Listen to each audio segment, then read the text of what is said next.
In today's video, I'm going to teach you how to use the chamfer command in AutoCAD.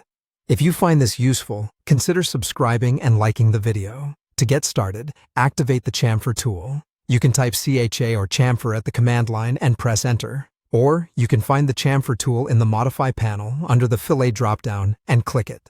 Either way opens the same command, so use whichever method fits your workflow. Next, choose how you want the chamfer defined.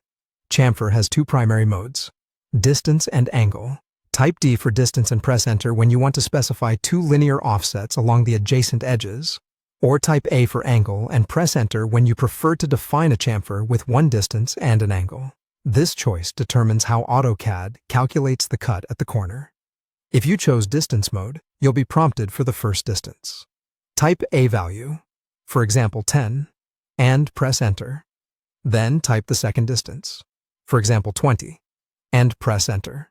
Those values represent how far along each edge the chamfer will start, measured from the corner. Order matters only in that the first distance applies to the first line you select, and the second distance to the second line. Keep that in mind when you pick the lines. If you chose angle mode, you'll first enter a distance, for example 20, and press enter. Then enter the angle in degrees, for example 45, and press enter.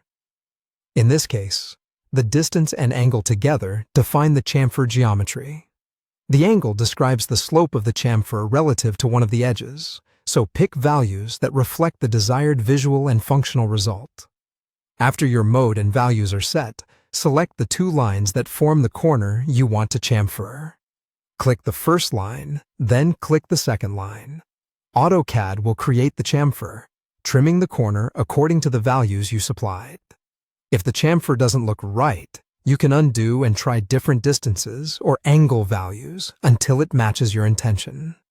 When you want to apply another chamfer using the same settings, press enter to repeat the command and select another pair of lines.